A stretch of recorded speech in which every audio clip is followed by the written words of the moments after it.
Okay, welcome back. Very pleased we've managed to get Rachel connected onto the platform.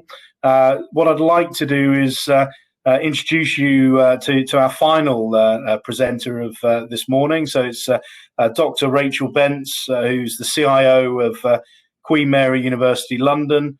Really pleased to be able to introduce Rachel today to share her own story about how QMUL work with Britannic to really support the digital journey from clearing to inquiry management. So, Rachel, over to you. Thank you. Hi there, everybody. Hope you can hear me, and if you can't, hopefully Jonathan will give me a nudge there, but sorry for the technical delay. It always happens to the CIO, doesn't it? But anyway, so I'd just like to share with you, as Jonathan said, the digital journey to inquiry management. So what I'm going to share with you today is a bit of a background in the digital context we have at the university that I'm the CIO at, which is Queen Mary University of London. We'll look at the impact of COVID-19, the project that Britannic were involved in to deliver the new clearing technology, what was the result of that, and really our next steps in inquiry management, and then obviously questions. Just a bit of a background about me. My first degree is in theoretical physics from Royal Holloway, University of London. I then went off and studied a particle physics PhD, and I got that in '91, so you can tell how old I am. And since then I've worked in IT, systems engineering, aerospace, Airbus, and then in HE since 2015. I've had some really tough challenges as I've gone, built new departments and teams from scratch very frequently. And I started in Bristol, actually, so this is my sort of second university. I'm not really an IT geek, so I've done a lot of things, but I haven't really got a background in computer science, as it were, but I'm really passionate about making IT work and add value in an HE context. And that's a fantastic context to work in. HE is really a totally different environment to all others. It's very, very collaborative, rather, and it's a very unusual environment, in fact. So I'm going to say a little bit about Queen Mary facts and figures. So we basically pride ourselves on our growth and our quality and inclusion. That really is our unique selling point when it comes to our strategy, and we are really delivering on that one, to be honest. We've offer over 240 degree programs across our 3 faculties. Medicine and dentistry is the Barts and London famous medical school, and that is really in the top 3 in the world. We're part of the Russell group of universities, which are research intensive. We have 5 campuses in London, and we have 3 sites around the world, China, Paris and Malta. And as I said before, we are really very well ahead of other groups in terms of diversity on a number of metrics.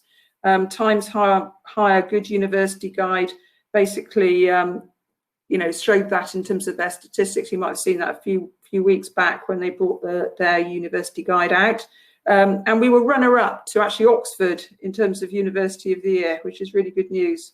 So we have a huge number of students and staff. But what's really interesting is our metrics. So in terms of our undergraduate intake, we've got 90% from state schools, 70% from BA/ME backgrounds, 57% are the very first in their family to go to university, which is really interesting.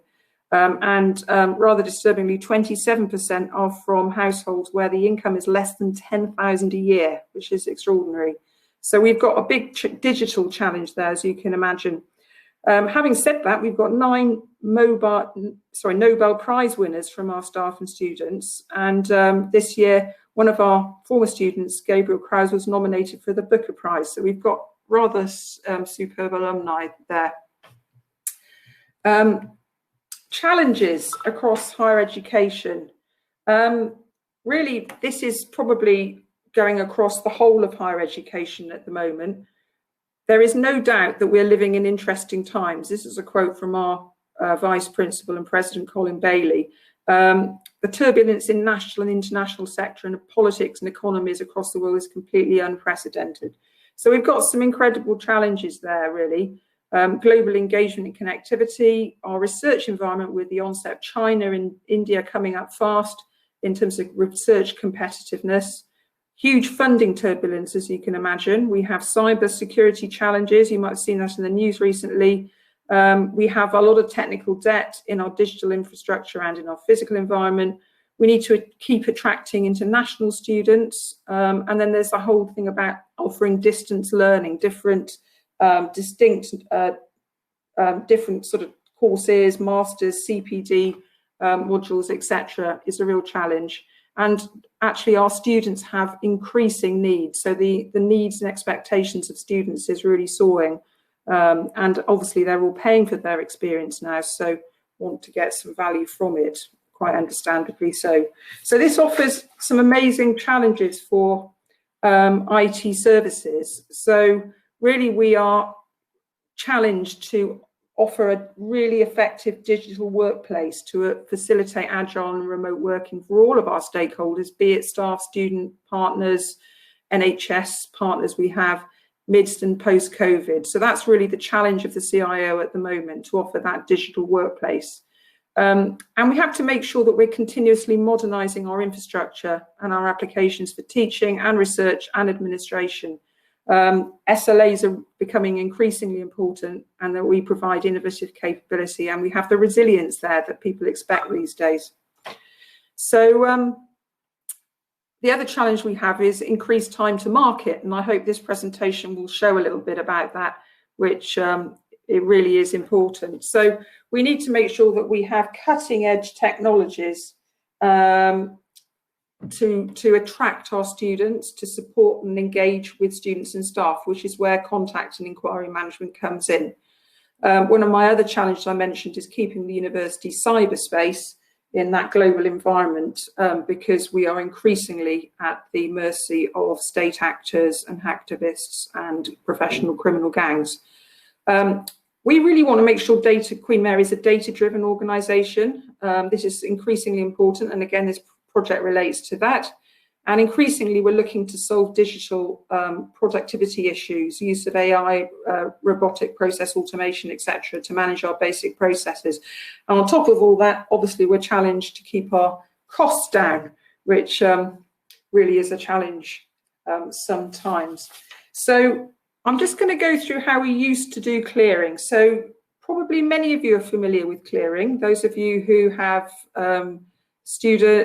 teenage children, or you've been through the clearing process yourself, it's always the second week of August. It's one of the most important days for the university. It is the A-level day, when our teenagers that have just finished sixth form have their A-levels presented to them, and universities then have to respond to that challenge. And on that day, the students will either make the grades or they won't, and then a conversation has to happen as to whether they are still going to be admitted to their first choice, whether they take their insurance choice, or if they've done particularly well, whether they want to sort of try and go for another institution. So there's lots and lots of potential scenarios that happen on that day. And every year we have months and months of preparation. And back in February of this year, we were discussing which rooms we were going to be using on Queen Mary to run our traditional call centre, which was going to be mainly voice, with the new online form feature, which is going to be the big sort of innovation of the year, so people could log in and register online rather than using the phone. Another one of our major challenges is to train students, and we were using students quite extensively last year, to how to use a telephone handset, an old-fashioned handset, because actually they very rarely used a handset. So that was quite an innovation challenge there. Then obviously COVID hit, and we had to spend our April really sorting out using our remote clearing work, getting our remote working for the university sorted out. So putting in Teams, video conferencing, making sure all our applications ran off site, sending out laptops to students and staff so they could basically interact from home. So by late April, we were really returning to plans for clearing. And one of our decisions was that remote call centre was really the only option. So we needed a plan, and we really needed one quickly. And the sector really, and Queen Mary this year, was likely to be highly dependent on clearing because of the uncertainty around the grade situation, whether students wanted to come to university or not. There was some thinking early on that people wouldn't want to, and they want to take a year off, and therefore we would be highly dependent on that day for intake. So there was a lot of heightened anxiety, if you like, around that situation. So we really had 3 months just to design, build and test a brand new contact centre. And actually being in London, and if you remember back in the spring, London was really most badly affected, unlike now, in comparison to other areas. So we really didn't think it was appropriate to ask contact agents to come onto campus. So we said our agents really must be able to work from home and work remotely.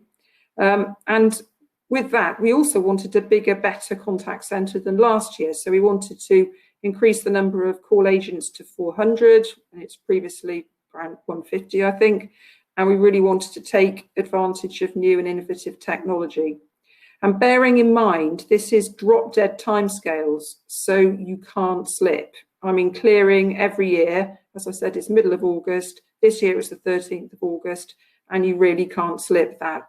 Moreover than that, on the 6th of July, we also had early clearing, which is where if you don't have an offer at all from any university, you can start applying. So we had to be really ready for that date. So we have very little time to configure the call centre, to get Ignite to work for us, to check all of our things and to do some testing. And that's really just the high level plan. So we basically really worked in partnership on that one, and I'll come back to that.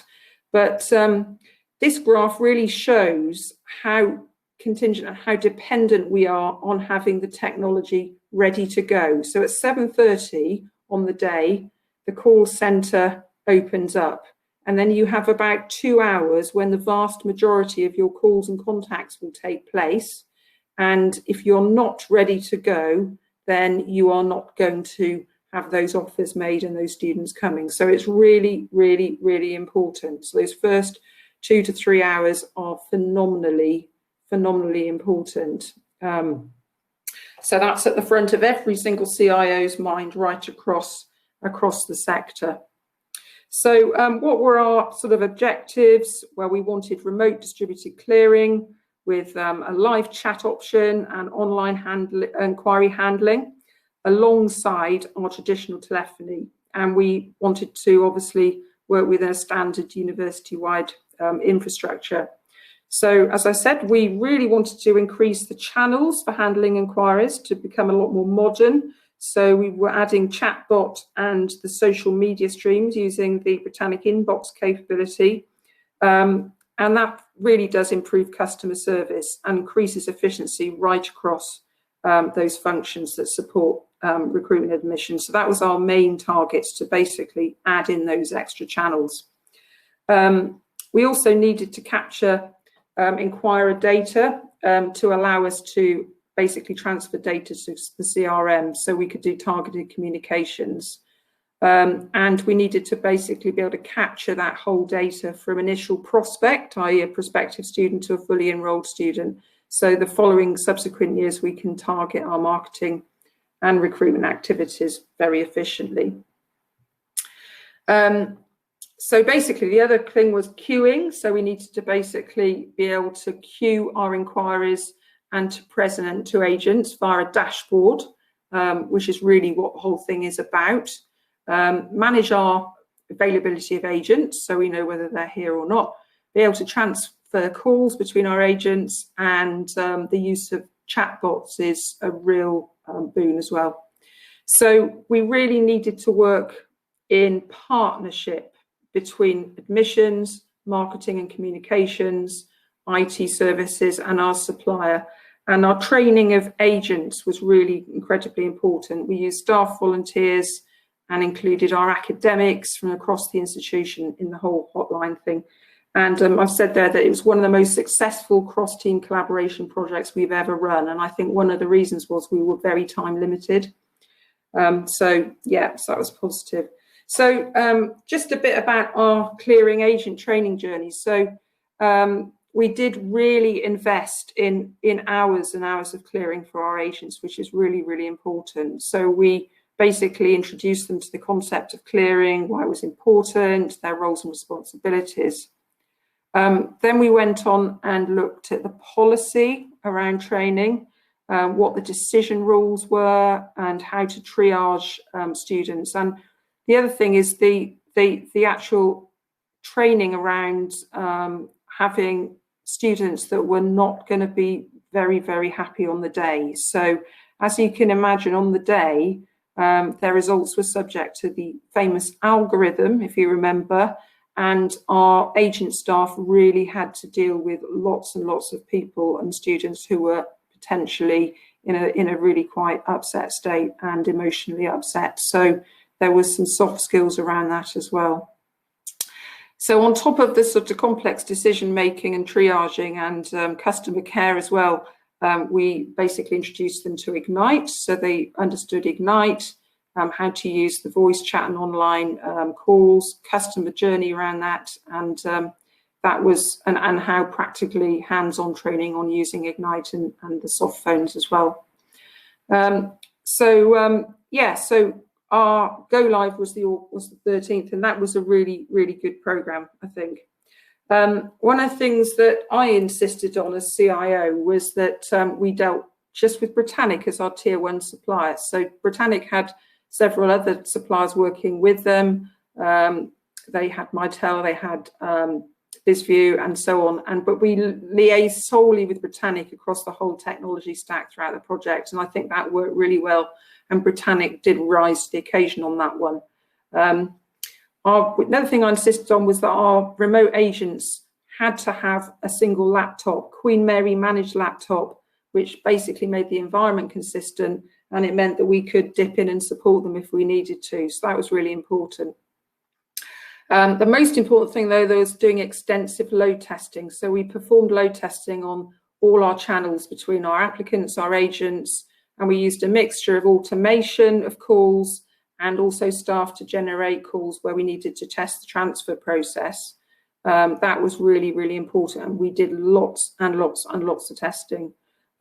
Testing did expose issues that we mainly rectified before clearing, which was great.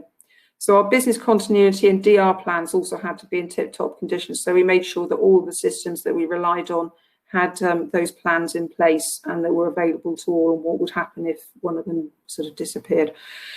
Real-time IT support was really important. We understood the broadband capabilities of all of our agents, which suppliers they were in, where they were geographically located, and we basically gave them instructions on how to tether to their phones if they're broadband collapsed. So we really did think it through in terms of connectivity for our agents. So as a result, I would say after all this planning and project management, we were able to really successfully communicate on the day with our applicants through their favoured channels. So some of the statistics at the end of Thursday, which was A-level day, the first day, we'd handled over 9,000 calls. We had a 91% call answer rate, which is great. On average, people had to wait about nearly 3 to 4 minutes, which basically is an improvement on the previous year. And on average, each call took about 6 minutes, which was what we were sort of hoping for, I think. We handled about 259 SMSs, 152 live chats, and lots of WhatsApp messages as well, 575 WhatsApp messages. So you might think that looks a bit low, but bearing in mind, this was the first year we'd offered this technology, and people are quite wedded to their phones when they've got their A-level results. They really do want to call in. But I mean, I do think that having those channels will really improve our capability in subsequent years when people, start really wanting to use those channels in anger. And we made a lot more offers at the same point than the previous year in 2019. So we're really, really pleased with that. That's a bit of a graph in terms of 2019 is the dotted line, i.e. last year.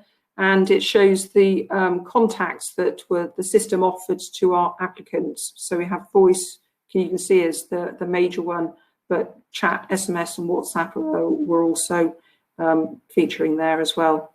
So interesting, slight change. I think it was probably more down to the nature of the day really this year rather than last year. So people were still, 1 o'clock we were still taking high volumes of calls there in the middle of the day.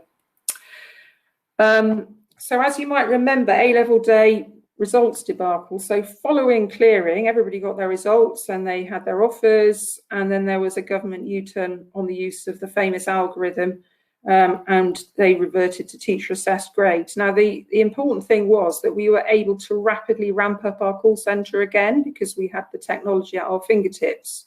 So it wasn't a case of having to bus people into the call centre. We could basically just ramp it up, which was brilliant. We re-engaged our agents, and again they spent a few days dealing with students who were either happier or who had different offer holders because their grades have changed. So they either were saying, yes, I want to come now. We previously potentially might have rejected them.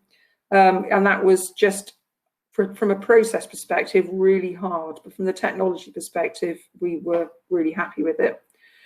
So, and then following Welcome Week, COVID cases were all in the news again. We were rapidly be able to configure our call centre up, and we've now sort of started taking calls over the contact centre from potentially concerned parents and students, but we have very, very low numbers at Queen Mary, so we're really happy with that.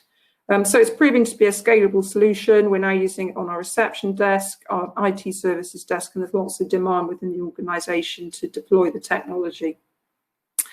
So in terms of the future, we are looking at the whole sort of inquiry and contact management across the whole student life cycle, because at the moment our students have a whole myriad of ways of interfacing with us, one for IT, another one for student services, another one for, well, you can imagine. So we are looking at sort of trying to harmonise, and again using different channels, but harmonise the whole thing into a student hub.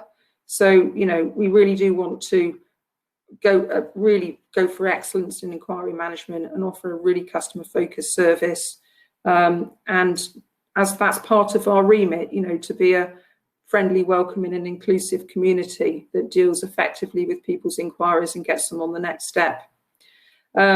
Just a couple of slides really. So for this approach, we're looking at customer journeys. We have the student journey that we've mapped out from application, offer acceptance, Freshers Week, which we now really call a Welcome Week. Then it's really important the weeks after that, going up to Christmas, in terms of retention of students. We need to basically keep them on board, because that's the key dropout time, actually. Once you get through that, you're normally on the home stretch. Term life is really important for our students. Obviously, it's not just the academic, it's the social side as well. And then graduation, and then obviously keeping in contact with our students through the alumni journey. So all of that really needs to be mapped out in terms of inquiry management and how we keep in contact with our students through that whole journey. And it's the same with staff, actually, from awareness of the institution to applying for a job, working, promotion, potentially exit, and then keeping in contact. So my last slide really is ultimate vision around contact management. So we would like to have a whole contact capability, distributed capability potentially, involving our professional services and our schools and institutions, which can talk effectively to our staff and our students inside Queen Mary, but also with applicants and others from outside of the organisation. So it needs to interface with our unified comms strategy, our CRM system, and be a single platform, multi-channel, scalable, replaces legacy solutions, be really resilient, and work with our existing digital workplace and integrate with our business systems like case management, for example. So that's a real challenge, actually, to get the whole thing working. So we need a staff and a student hub that really works as a single point of contact. So in conclusion, I think we've been fairly successful because ironically we were very time constrained and hence very focused. We had a great project team that worked across and between Queen Mary functions. We developed a really strong relationship with Britannic and had several interactions at different levels. So I had frequent calls with Jonathan, and my team had calls with people appropriate for their particular technical endeavour. We tested and tested. We really did test the death out of it, so that was really important. Massive investment in training and awareness for our staff involved in clearing end-to-end. We thought through the risks really extensively and mitigated them, and we were really honest with our Queen Mary executive about the risk, because it was a risky project. I mean, it was a risky thing to set up this capability in 3 months and to deliver it and get it to work on the day, as it were, because there was no sort of pilot, to be honest, really. And we said there was, but really the pilot was the day. And as one of my team said, we're sort of like flying second flight with passengers on board, to use an aerospace analogy. But we took risks and we were bold and brave in our approach.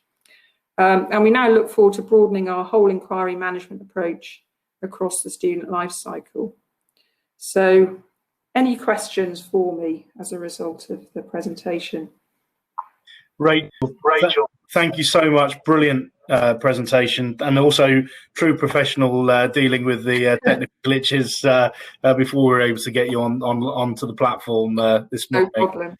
So for me, I mean, you know, great project, and what was really important was coming together as a team. As you said, being bold and brave, you know, having that vision of what you wanted to deliver and the value both to the university and to the student community, and it really was excellent team working across all levels, and you know, it was highly charged and very critical to the university. You obviously shared with us the timescales and the importance of clearing, and I think you know, the importance of working together to solve problems, and you know, standing shoulder to shoulder to deliver what was an excellent solution and outcome, and a platform to build upon. So, you know, I'd like to thank you and the team for the support and the confidence that you showed us as well.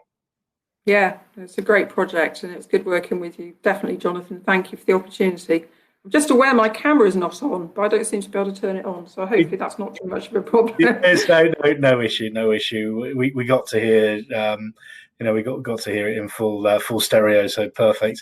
If there's any questions, please do put them into the chat, and you know, we'll see if we can answer them. Okay, so we got a question from Laura Sands. So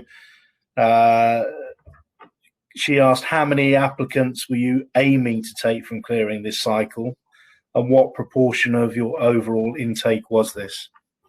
To be honest, I'm not able to share those figures with you. Sorry.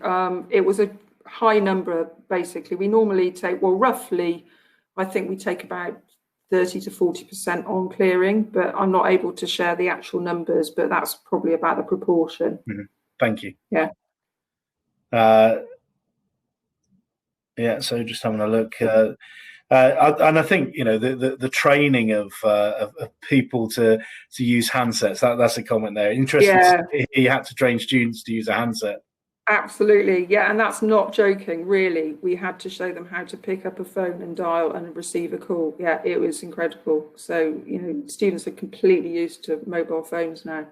So yeah, interesting, yeah. And I think, you know, you've talked about training and testing, and, you know, clearly that is absolutely critical for a successful project. You know, we've talked a lot over the last 3 days about the importance of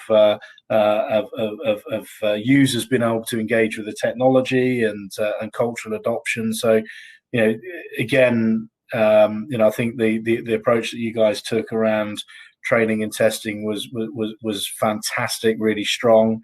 And I think what's important is to ultimately be working together around clarity around what that user acceptance testing and what success looks like. So I think you know, that was something that you know, certainly came to the fore with me, was making sure that all levels of the team were absolutely clear, not just on the objective and the end goal, but the mechanics of how the thing needed to work for people. Yeah, definitely. So we've got a question from Joe Yeadon. So how was your CRM before the project? Yeah, so we didn't change the CRM during the project. We interfaced with it. So our CRM is Hobson's at the moment. It's probably going end of life at the moment. We did interface with it, and actually that was one of the things that we had to disconnect just before, because we did find that there were some issues with the integration. So, you know, that showed obviously the benefits of testing. We found that the CRM interface was causing us problems with BizView. So we basically did the integration in a different way. But yeah, hopefully that answers some of your questions. Okay, yeah. Brilliant. I think that unless there's any more, the last one that's just popped in is, in terms of the new technologies around, are you thinking of using any more technologies in the future, AI, for example, to manage some of the interactions? Yeah, I think we need to up the use of the chatbot actually, and really develop that side of things, because that can really, I mean, for common questions, that can take the heat out and divert your resources onto actually real student interactions when they're needed. So yes, definitely. Okay, thank you. Yeah. And then actually we just got another question from John O'Grady. This is an interesting one as well, because of you know, actually how this technology was deployed. But the question is, are you planning soft client deployment to replace handsets before the next clearing exercise? Well, we didn't use any handsets during this clearing exercise at all. So the bigger question is what we're doing about replacing handsets right across the organisation. Yeah. So next year will be a similar setup, I would imagine, as we're using this year. And we didn't have any handsets, but yes, we're highly dependent on handsets right through the organisation. Although having said that, a lot of people are working from home and are not reliant on handsets, but certainly departments who regularly interface externally, we need to think about soft phones. Yeah, and it was, again, you know, that's part of the technology mix, right? It was deploying soft phone workers, headsets, and you know, all over the vagaries of the home broadband. Yeah, definitely. Yeah, brilliant. Okay, so if there's any final questions, please do pop them up there. But yeah, Rachel, really insightful. You know, it demonstrates what can be achieved. You know, with a strong vision, strong commitment, and partnership. Absolutely. Yeah. Yes, we were. Yes, highly challenged, but highly successful. I think. Absolutely. In fact, we're the only university, I think, that had a fully remote call centre in this way. So we're quite very innovative in our approach. Yeah, and you know, there were certainly a number of high-profile challenges other universities experienced through clearing.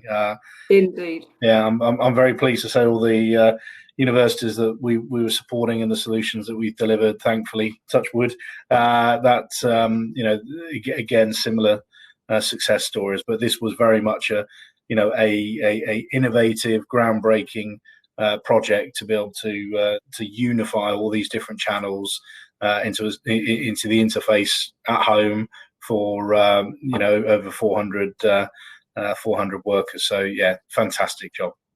Okay, thank you very much, Jonathan. Okay. Thank you, Rachel. All right. Catch you soon. Cheers. Bye-bye.